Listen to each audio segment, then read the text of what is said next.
Good morning, everybody. Welcome back. We left off last week with the basic principles and understanding of what it means to feel and appreciate, to feel appreciation and to voice our gratitude. I want to talk a little bit more about that. You know, it's very, very interesting that in our Amidah, the entire Amidah has a repetition by the leader, by the Chazan. But there's one part of the Amidah which must be said by everyone. And you'd wonder, the reason why we say it, why we have the repetition, is because there are some who might not know how to pray, so if they just say Amen after each blessing, each one of the 19 blessings in the Amidah, then it's as if they're including themselves in that blessing. They're including themselves in that blessing. Each time they say Amen, they're including themselves. So that's why we have the repetition. But there's one of those blessings where we all join in and say with the Chazan, and that's Modim. Modim is giving thanks. And the question is asked, why, particularly this mitzvah, this blessing, do we all repeat with the Chazan? Our sages tell us. For thanks, for giving thanks, we don't have messengers. For giving thanks, you say it yourself. And I think it's such a fundamental principle. Sometimes we like to, we started talking about how the relationship grows when you have proper gratitude and proper appreciation. It builds a relationship. But why would someone not have proper appreciation? The reason why our sages tell us is because someone feels a debt. It's a debt. It's like children. You say, okay, say thank you, and they run away. Why do they run away? Because it's a debt. They don't want to feel obligated. They don't want to feel that they owe you something. So they run away. And as adults, we do the same. We'll just give thanks for everything. And it's one of my pet peeves is that, I don't like to, I'll tell you, every once in a while, I tell my wife, you work so hard, you prepare so many. We had in our sukkah probably over 300 people eating full, 3, 4, 5, 6 course meals. Zahava goes all out, and she's very, very special. So I every once in a while, I tell Zahava, you know what, just take this weekend off, okay? I'll do the cooking. I'm not a chef, okay? Me and the kitchen don't get along, okay? Let's put it like that.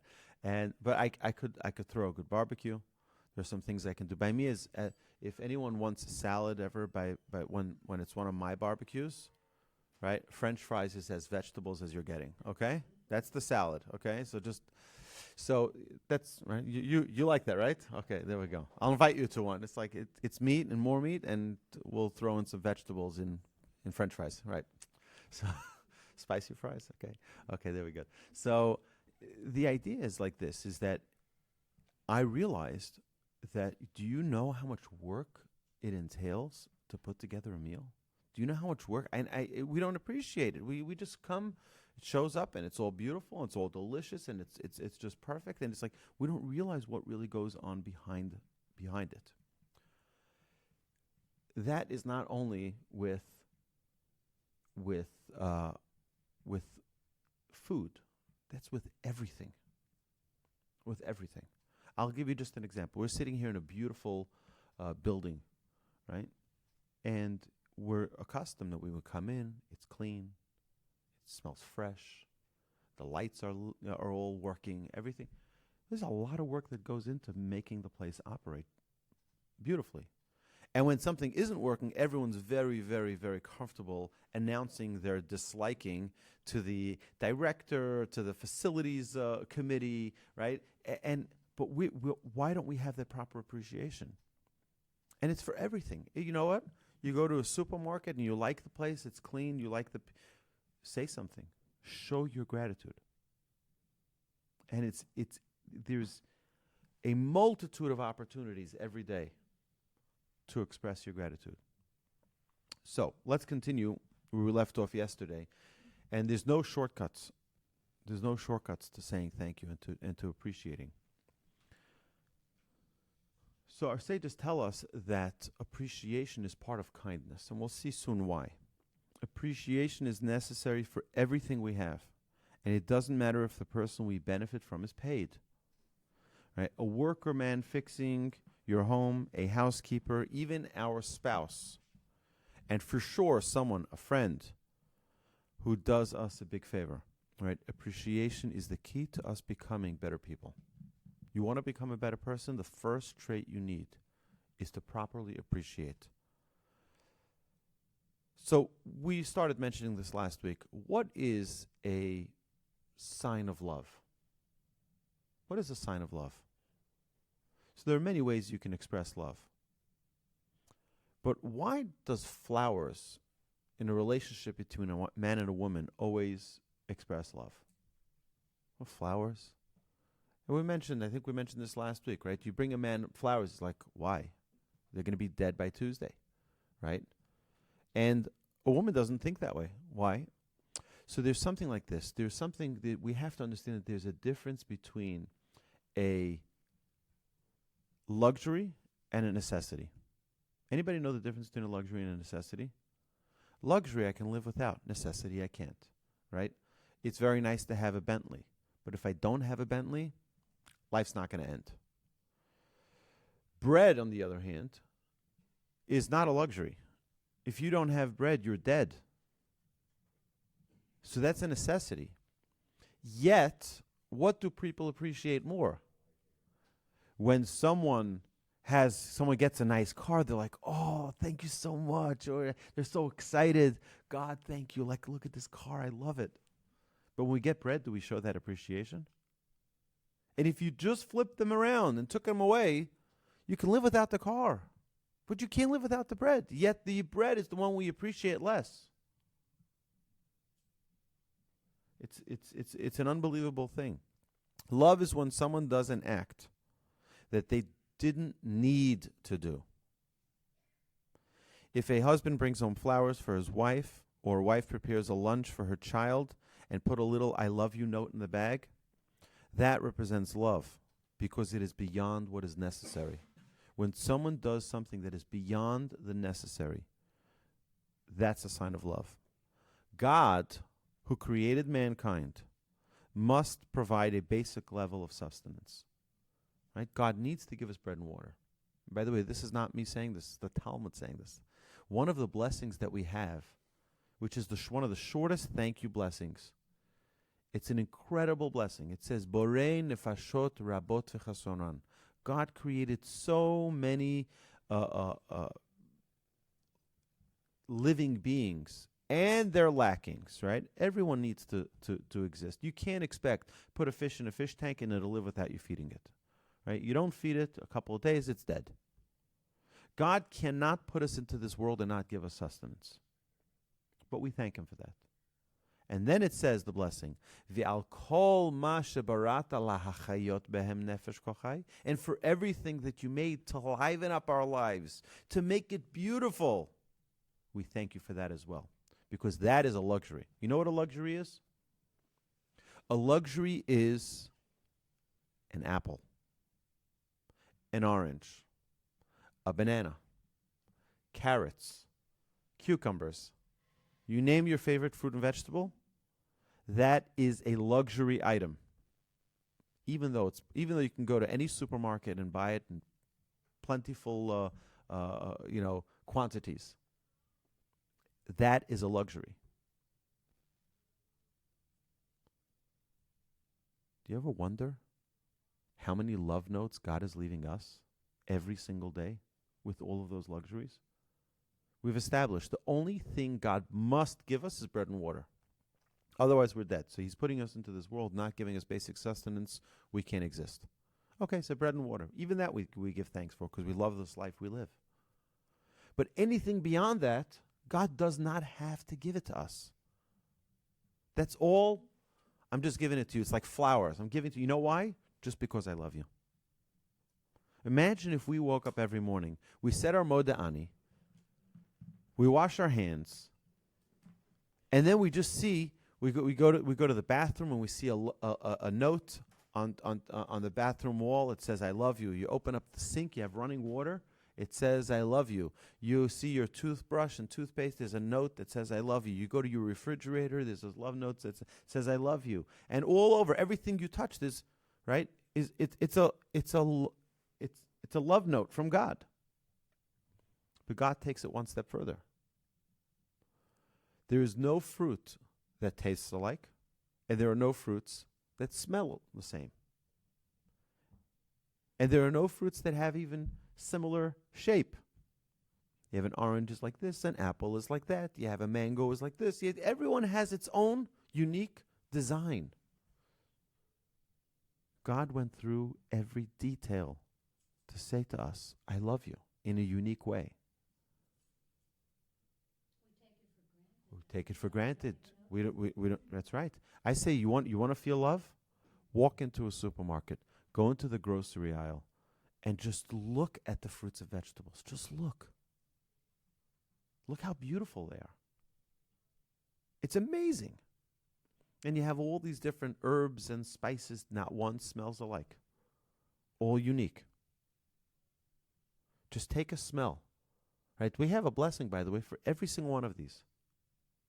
We have a blessing. Last night, we make Havdalah, and in the Sephardic synagogue, they give out actual pieces of a branch of a like a little, and you just smell it, and it's like, it's so rich, it's so delicious. It is, right? We can take it for granted. Why did God need to give it to us? He didn't.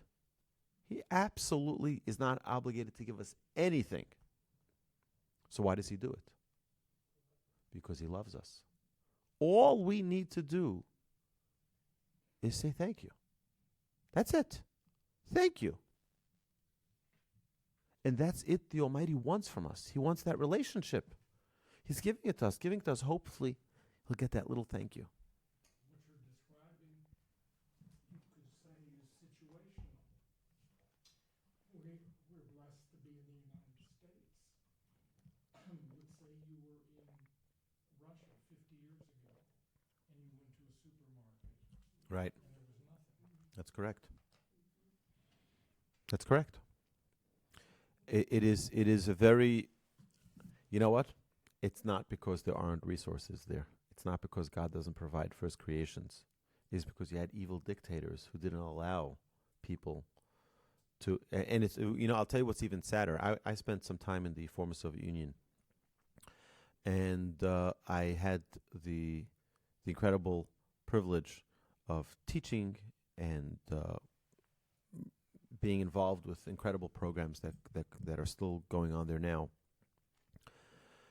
And I had some people who told me, we preferred it under communism because at least we knew we got bread and water, bread and milk every day. And that was like, what? That's crazy, because there are those people who are younger, who are able to work and get jobs. That's great. So they can buy whatever they need to buy, whatever they want to buy. But then you have people who grew up for 40, 50 years under communism. Every day they got their food, they got their rations, and that was it. And then suddenly communism disappears for them, and they're like, what do we do now? We don't have a job. We don't have any skills. We don't know what to do. Now we have to, So it's a challenge. It's a huge challenge when people grow up without understanding and appreciating. And it's we're in the United States, and we have the biggest problems with appreciation here. Not there. Not there. It's because we have everything.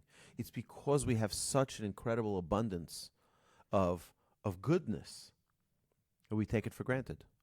Then do you say, thank you, God, if you lived in that system, that system, for allowing you the opportunity to leave it?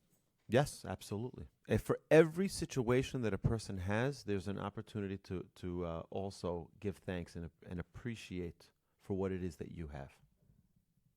Is it true that we're more fortunate? Yes, but I will tell you, there were the sages in the Talmud who prayed every day not to be wealthy. They prayed every day, God, please don't send me financial success. You know why? Because I don't want to become an ingrate.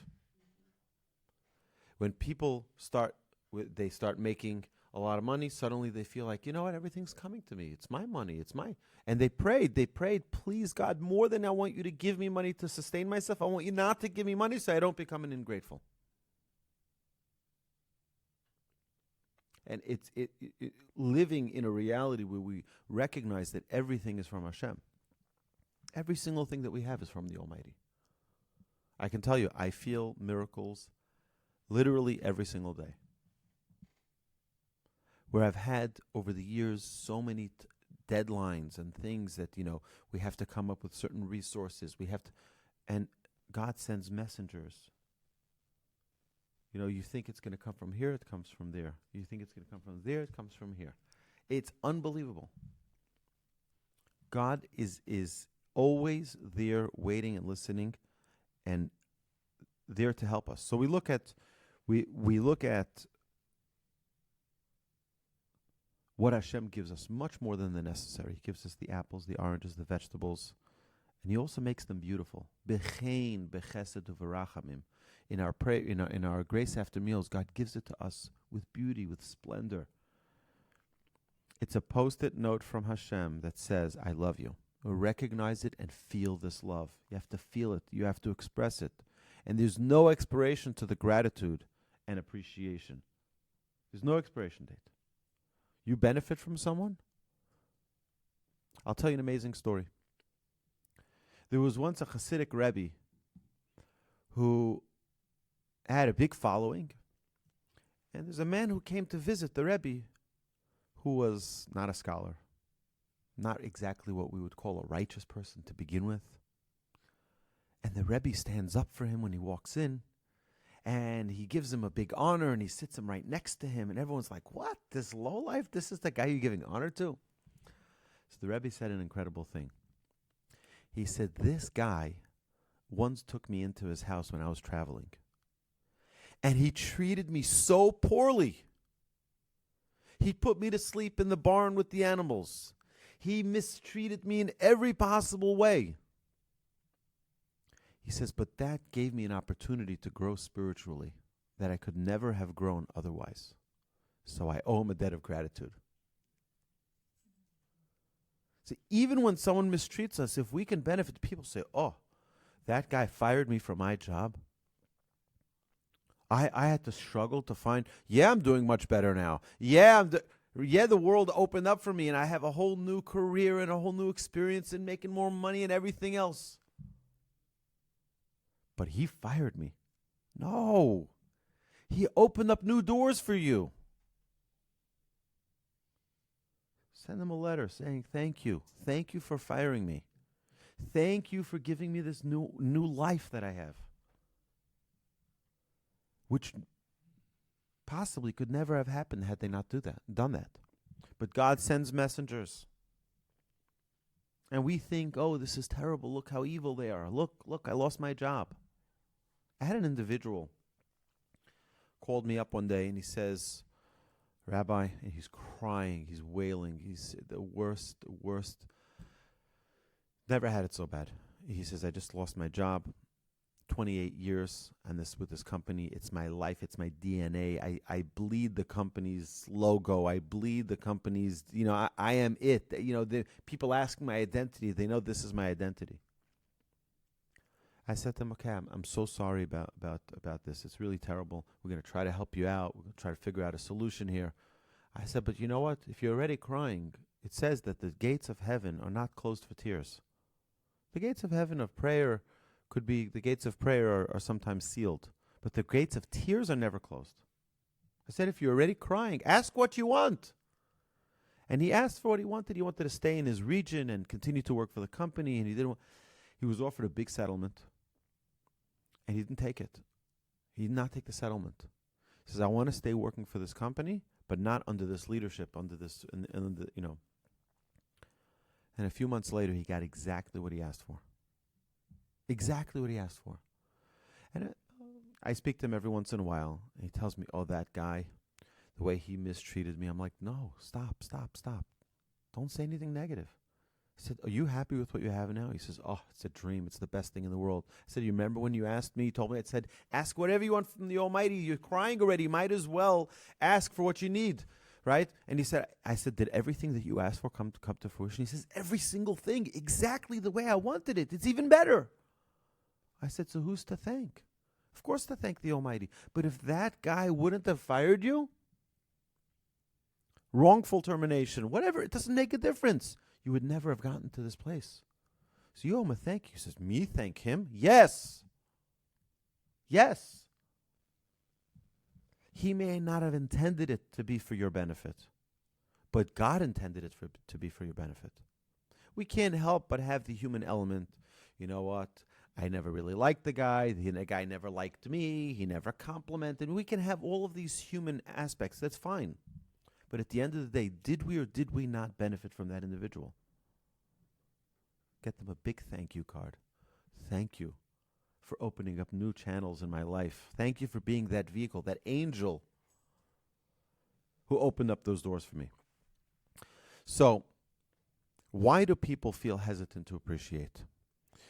So, number one is people have a selfish feeling that everything is coming to me. It happens more for our younger generation. They feel like everything is coming to them.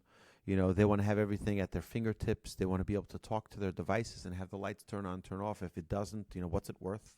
You know, it's just like, the car should always be with a full tank of gas. And if it isn't, Mom, why aren't you doing your job? You know, it's like, it's crazy what's going on today where people feel like everything is coming to them. This attitude leads to a very damaging perspective of what we know as kafui tov, which is not only, it's an ungraciousness, but also it's not even recognizing that the good we have is good. It's coming to me. I deserve it. It's mine. And it really is a very warped and damaging perspective.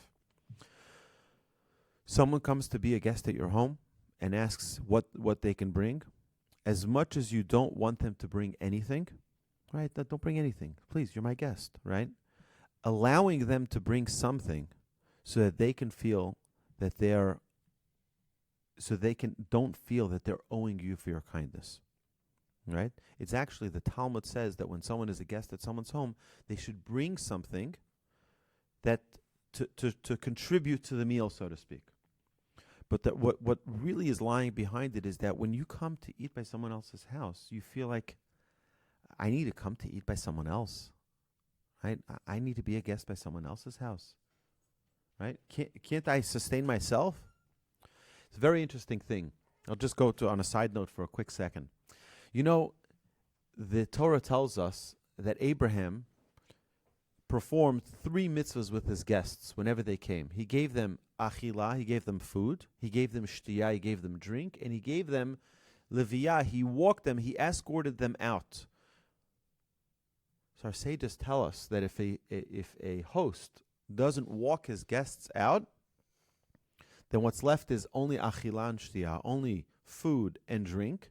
And the first letters of achilah and shtiyah is aleph and shin, which is the word eish, which means fire. And potentially a devastating fire can take over that home of the host.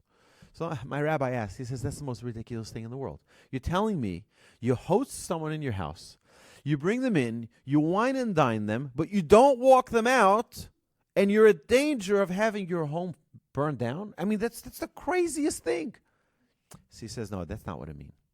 He says, what it means is that if you only feed them and give them to drink, so then they're embarrassed. They're like, I needed to come onto someone else for them to feed me and for them to give me drink? Do you know what gives them comfort? When you walk them out, you're showing them, no, I love that you were here. I want to walk you out. I want to spend every extra moment with you. You did me the favor. So when you add that lamed for escorting, the leviyah, then what happens is that now it becomes an eshel, it becomes an orchard, it becomes something which is beautiful. They don't feel like they took from you, but they feel like they gave you, so to speak. It's a very fundamental idea to see yourself out the door. Make sure it doesn't hit you on the way out, right? No, right? No, that's right. No one wants to come someplace and feel like they're just a taker. The person wants to feel like they're wanted, and that's what the Torah is so careful. That you know what, the sensitivity of someone who's coming to eat in someone else's home. You know what, they're uncomfortable. I don't know. I make them feel good. You walk them out. You say, "Thank you so much for coming." Right? Thank you for honoring us with your presence. That's the specialty that we want to make, right? Of course, a person who's a guest has to show proper gratitude. But sometimes allowing them to participate, to bring something, to do something, will help them relieve that sense of debt that they feel like, I'm coming to eat by you, here I'm going to contribute something towards it. Appreciation begins with recognizing what someone else has done for us, whether or not it is intentional or unintentional. So if someone did something good for us, and it wasn't exactly the most, he was unintentional. I'm going to tell you a story, and I don't care about your politics, but you have to hear the story. It's really an incredible, incredible story. So there was a man who was driving on the New Jersey Turnpike. And he sees on the side of the road, there's a car with flashing lights on the shoulder.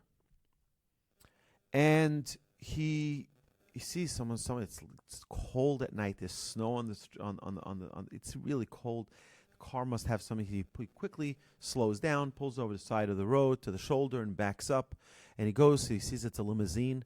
He goes to the driver of the limousine. He says, "You need any help?" He says, "Well, we're actually waiting for AAA to come help change the tire. We got a flat tire." He says, "I'll help you out." So he quickly pulls out his kit from his car, and this individual happens to be a yeshiva man from Lakewood Yeshiva.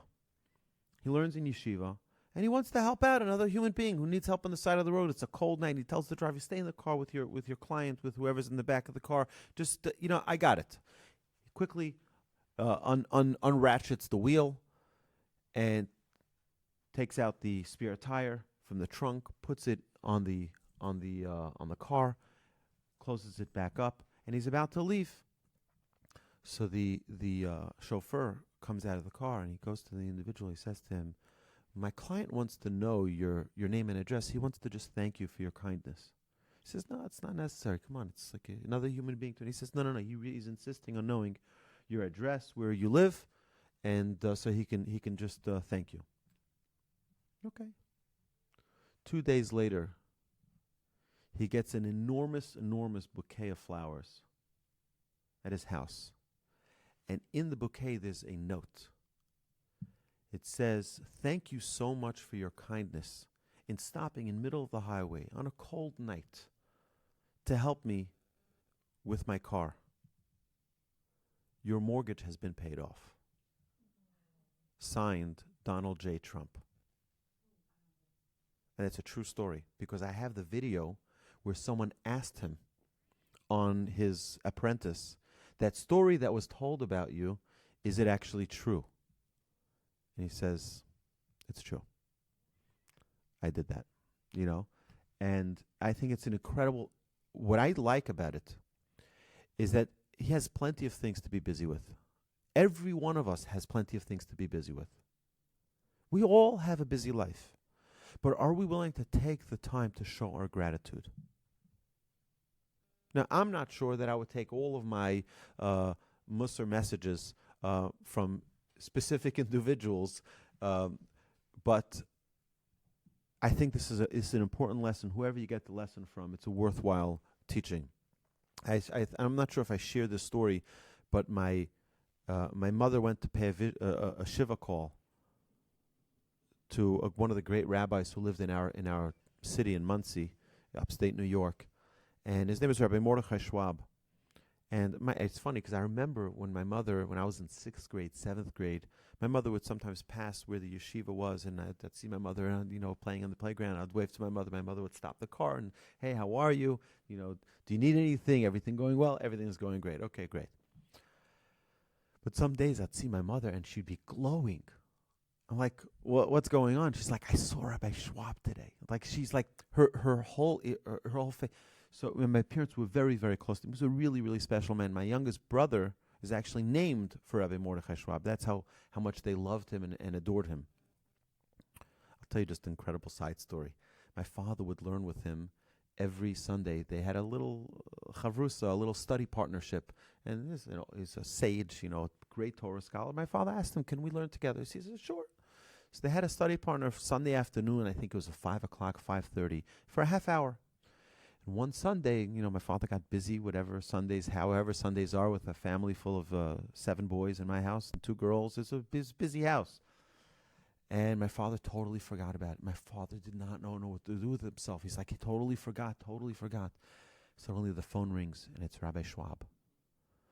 And Rabbi Schwab, my father's picking up the phone, and he's shaking. And Rabbi Schwab says to him, he says, please, Mr. Wolbe, forgive me. Forgive me that I wasn't there today. Forgive me that I forgot. And he did not forget. I guarantee he did not forget. But he didn't want my father to feel bad that he forgot. So he called in advance and said, I'm so sorry. I'm so sorry that I forgot. Please forgive me. And my father's like, I can't. You're like, he knew that Rabbi Schwab was just being kind to him. But that was the special person that he was. And he was an unbelievable man. Rabbi Schwab was always smiling. I'll tell you another amazing story about him. There was once a yeshiva student. I heard this from that individual yeshiva student. He was once walking at night, leaving yeshiva. He was learning late at night. It was like 12, 1 o'clock at night. And he saw in the cemetery, there was a cemetery right in the corner, in the middle of non-Jewish cemetery, had crosses and everything, right in the middle of the religious community, right?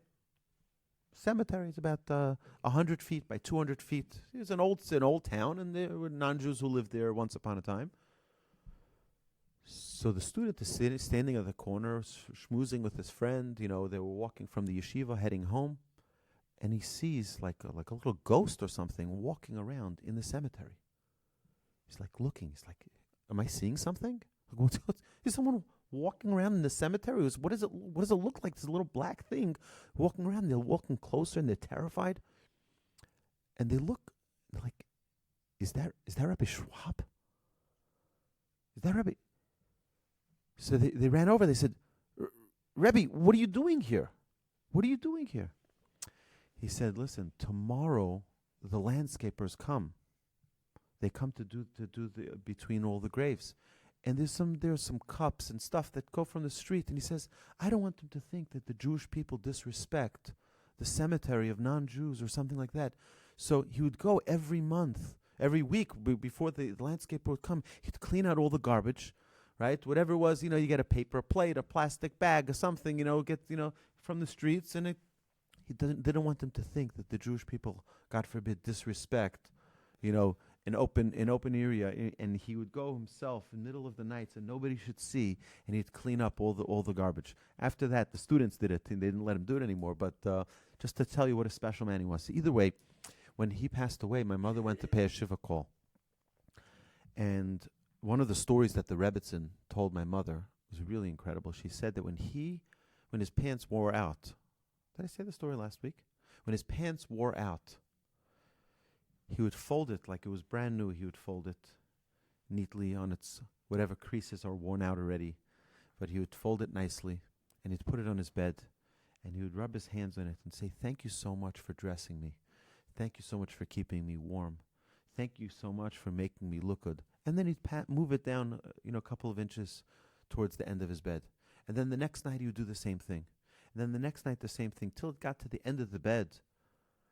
And then he'd fold it up with dignity, put it in a bag, and throw it in the garbage. Right? Here's a piece of cloth, but this cloth dressed me. We were once excited to buy this jacket, or to buy this shirt, or to buy this skirt, or to buy these shoes.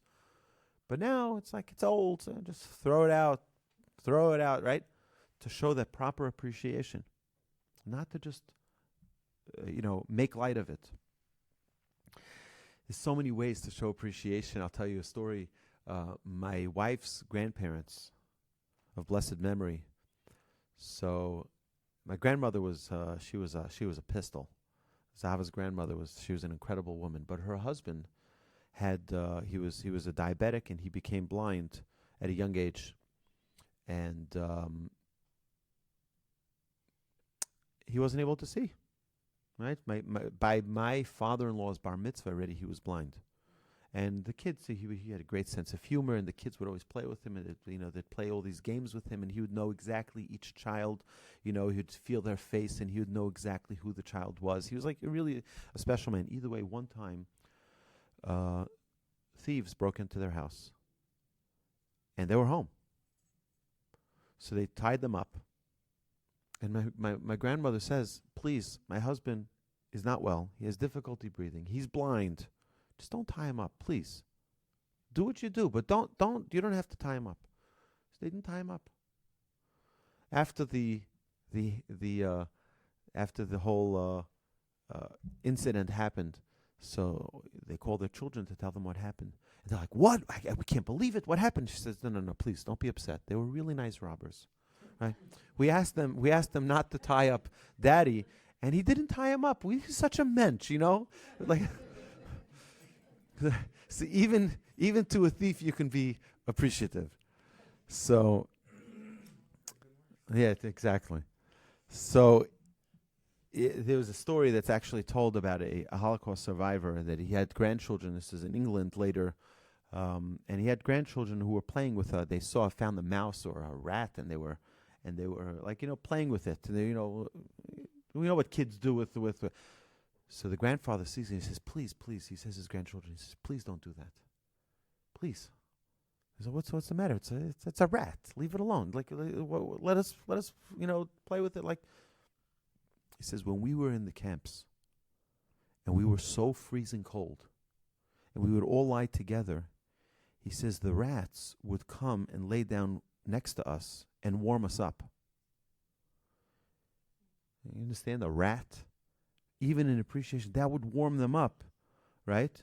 He says, don't do anything to the rats, right? Can you imagine what a sensitivity one needs to have? And even, most of us would be, but if you've walked through Auschwitz, if you walked through, I was there in March, April. It was so cold. That's not winter. That's without snow. It is so bitter cold. Can you imagine? And they didn't have blankets. They didn't have they didn't even eat well to have enough strength to. And here he was appreciative of a rat. Don't beat up the rat, right? These rats warmed us up in the camps. There's a lot that we can learn. There's a lot that we can learn from these stories of showing proper appreciation. We know that Moses didn't want to hit the water for the plague of blood. You know why? Because when his sister put him into the basket, what saved him? The water saved him. I'm going to go hit the water that I was saved by. I can't do that. Moses couldn't hit the ground either for the frogs. You know why? Because the ground helped him bury the Egyptian who was fighting with the Jew. He hit the Egyptian and buried him. He says, the ground helped me. I can't hit the ground. Imagine. You benefit from something, whatever it is. How can we, it says, Bor sheshatita b'mayim al tizruk bo'even. You drank from a well, don't throw a stone at it. Don't throw a stone at the well you drank from. Right? We have a car, we get upset, we start hitting our car. No. We benefit from it. Right? We have to feel a debt of gratitude to everything that we benefit from. Moshe didn't hit because it hit the water. Instead, who did he ask? He asked Aaron to do it. Because Aaron didn't have that. He didn't have that same requirement that Moses did. The Talmud tells us a good guest says that everything my host made is only for me. They made it for me. Right? A bad guest says everything my host made, he made for himself. He had a little leftovers, he gave it to me. So the Talmud says that's the perspective we need to have. Everything I see here, they prepared just for me. And the truth is, I can attest that this is true. Because I know that my wife, she knows who's coming, and she says, you know what?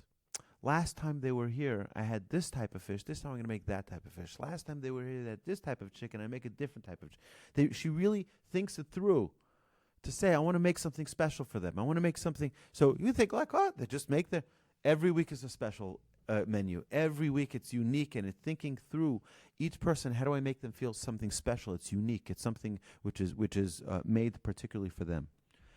The good is already there. The good that we benefit from is already there. It's our job to be aware of the good that is around us. It's there. The question is whether or not we are going to be recognizing that goodness. And that's our job. So why do we focus so much on our lacking, on our deficiencies? Why do we focus so much on it? Why are the Jews called Yehudim? We're called Yehudim. We're called Jews because of Judah, right? It also means, by the way, to admit the truth, which is interesting that these two come together. It also means to show gratitude. Yehuda, Pam Odet Hashem. This, thank God. It's in this week's Torah portion. This past week, where Judah is born to Leah. She has 3 children, Reuven, Shimon, and Levi, and then she has Yehuda. But Jacob had 4 wives. He knows he's going to have 12 tribes. So why does she get her 4th? This one is beyond my share. I shouldn't have gotten this one. This is beyond. This is more than a necessity. If you have 4 wives, 12 children, each one would have 3.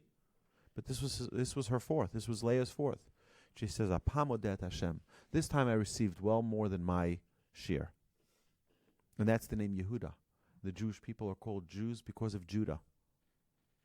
Because we need to always be thankful. We need to be grateful. We always need to appreciate every single thing that we have. That is our essence. I'll just tell you an amazing side note. It says that after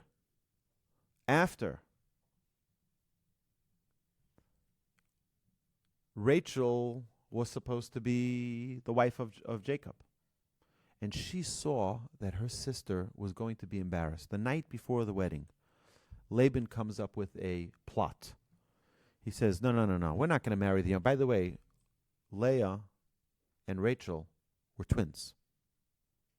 They were twins. She was older. She was the older twin.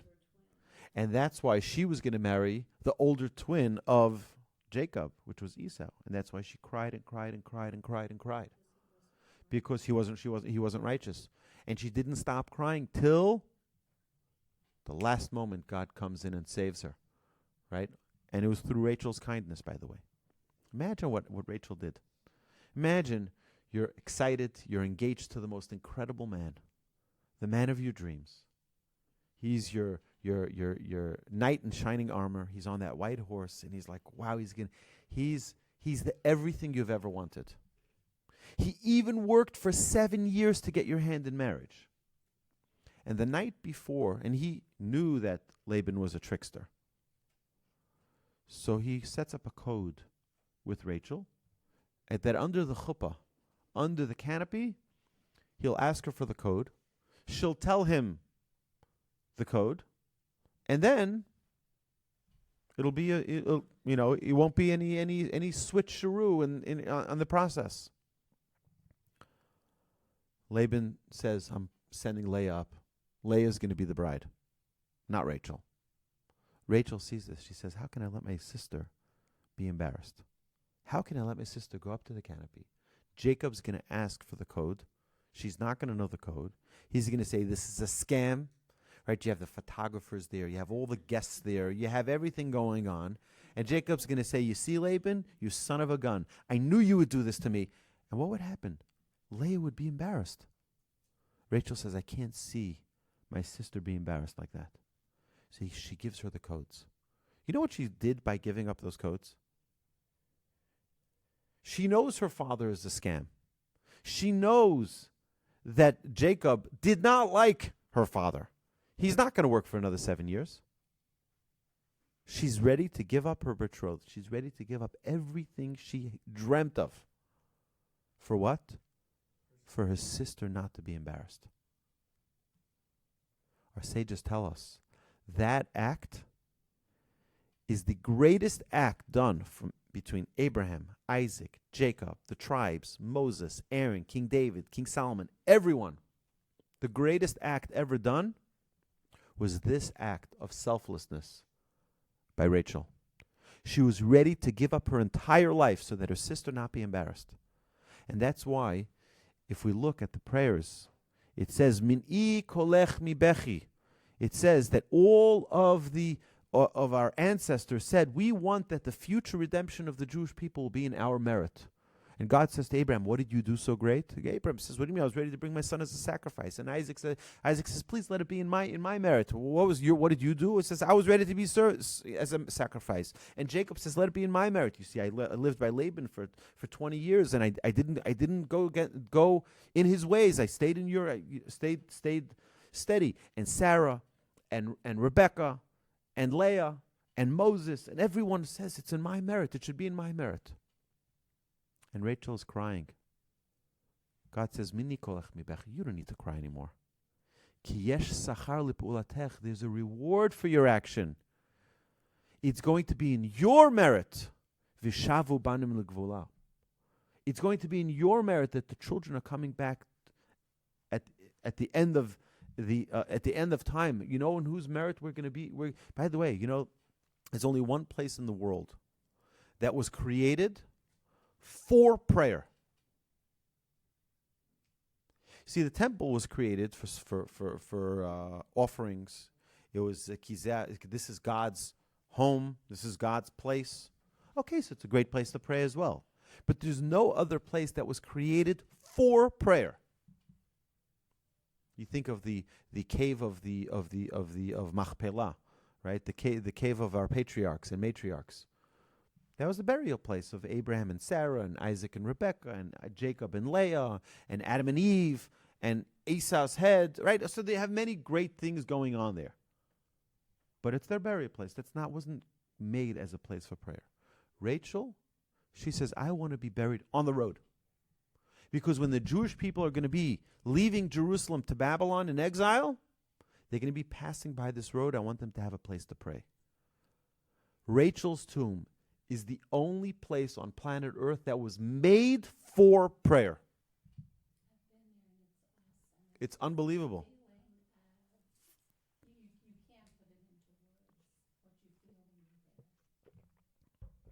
That's right. It's nothing short of remarkable to be at the place that Rachel says, you know what?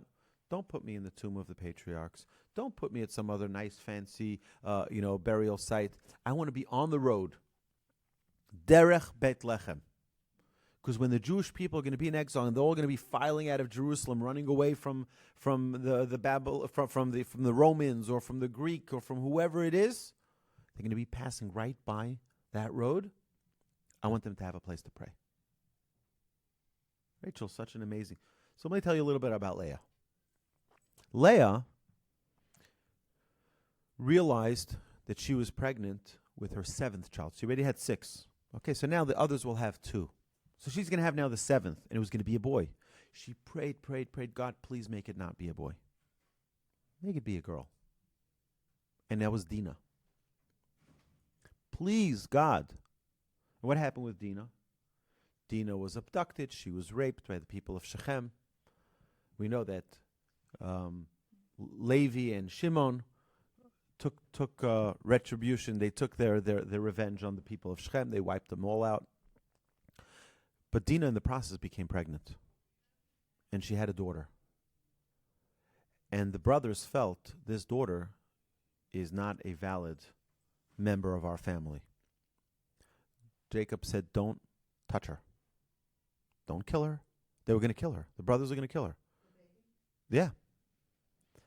So so Jacob made a special amulet for her, put it around her neck, and sold her as a slave, put her up for adoption to Egypt. And she went to Egypt. Later on, who goes to Egypt? Who goes to Egypt? Joseph goes to Egypt. And whose home does he end up in to be a servant? Potipharah. Potipharah has a daughter. Who's that daughter? That's Dinah's daughter that he ended up marrying. And who were her two children? Ephraim and Manasseh. What was her reward? Leah's reward. She says, give me one less tribe so that my sister has her equal portion of two, so that the other concubines don't have more than her, because they already had two. So let my sister have two. You know what she got? She didn't get one more tribe. She got two more tribes, Ephraim and Manasseh, in the portion of of Joseph. I see a lot of incredible stories in what the Torah tells us, and we sometimes got to put it together. We look through the Midrash and we see like there's a whole new world of greatness out there. In our Torah, we have a prayer about anything you can possibly imagine. All foods, sights, smells, things that you can hear, thunder, right? We see the wise, we see a midget, we see the sea, we see a person of great power, right? All of these incredible sights, there's a prayer for it. And the reason is because we don't want a single pleasure to be experienced without stopping and saying thank you. Not a single experience should pass us by without us saying our gratitude. Rabbeinu Bachya, one of the great sages, says that there are three reasons we fail to see the abundance of goodness in our lives. He says, number one is because we're too absorbed in our worldly materialistic things. We are so absorbed in so we don't stop to think. We don't stop to appreciate. You know what? This is a delicious coffee. Stop and smell the coffee. Enjoy it. Take it all in. It's just 3 seconds. The second is that the gifts become a norm. Becomes a norm.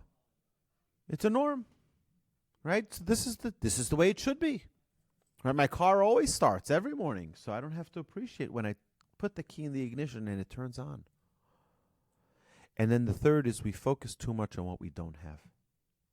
Rabbeinu Bachya, the great, great commentator, he says we need to not be absorbed in our worldly things. Don't take things for granted. It's not a norm. It's a special, unique gift. I think one of the worst things a human being can ever say is open up their closet door and say, "Oh, I don't have anything to wear." Right? What do you mean you have nothing? My children know not to say that to me because that's a trigger for me. That's a huge trigger. You don't have anything to wear? You have a closet full of clothes, thank God, and you don't have anything to wear? That is the most ingracious thing a person can ever say. I have so much to wear, I don't know what to choose from. Thank you, Hashem, for giving me this challenge. The Torah teaches not to reject the Egyptians, because even the Egyptians, they did host us for 210 years. You wonder, the 210 years we were slaves, we were beaten by them. But you know what? Was there any benefit? They still gave you? They still fed you? Guess what? You owe them a debt of gratitude. And that's why in Deuteronomy 23:8, the Torah tells us, do not reject the Egyptians. Even those who hurt you, you benefited from. Show your gratitude. We'll just end off here that Moses lost his role as a leader because he hit the rock from which it provided something great. You hit the rock. You showed a lack of gratitude. He was punished. He lost his rankings for that because there was one little smidgen of lack of gratitude.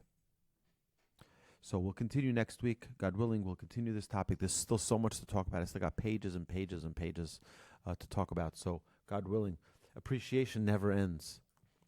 The classes will end, but the appreciation doesn't end. I'm deeply grateful to all of you for coming here this week and for being here and for listening. And if there are any questions, I'll be happy to take them. But have a terrific week, everyone. And go be grateful. Be thankful for everything you have. Thank you.